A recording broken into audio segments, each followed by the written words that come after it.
Hello friends, welcome to dark tales by Parvez. இப்போ நம்ம ஒரு டிஃப்ரெண்ட்டான ஸ்டோரி பார்க்க போகிறோம். நைட்டு 2:17 வந்து ரோஹித் எந்திச்சு பார்த்தா அவனுக்கு ஒரு நோட்டிஃபிகேஷன். நீ இன்னும் தூங்கலையா, நான் அவனை பார்த்துட்ருக்கேன் அப்படின்னு அன்னோன் நம்பர்லேருந்து. அவன் அதை பார்த்து ஷாக் ஆகிட்டான். ரூமில் யாரும் இல்லை, யாரா இதுன்னு, யார் நீ அப்படின்னு ரிப்ளை பண்ணான்.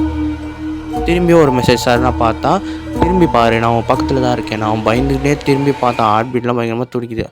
யாரும் இல்லை. திரும்பி பார்த்தா ஃபோன் வந்து டெய்லி வைப்ரேட் ஆகுது. என்னன்னு பார்த்தா ஒரு மெசேஜ். நீ லேட் பண்ணிட்ட, நான் முன்னாடி தான் இருக்கேன், நீ பார்க்க முடியாது, ஆனால் என்ன நான் ஒரு ரிஃப்ளெக்ஷனாக வருவேன். ஏசி ஆஃப் ஆகிடுச்சு, ஜன்னல்லாம் க்ளோஸ் ஆகிடுச்சு, ஆனால் பயங்கர குளிரான காற்று அடிக்குது.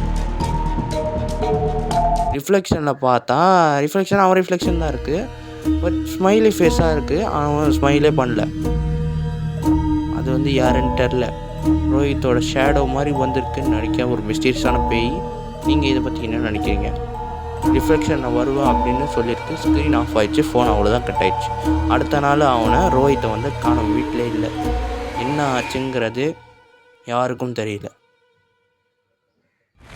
இந்த வீட்டில் என்ன ஆச்சு, மிரர் அப்படியே தான் இருக்குது. சம்டைம்ஸ் வந்து டேஞ்சர் அவுட் சைடில் இல்லை, நம்ம ரிஃப்ளெக்ஷன்லேயே இருக்கோங்கிறத இதை நம்ம புரிஞ்சுக்கணும்.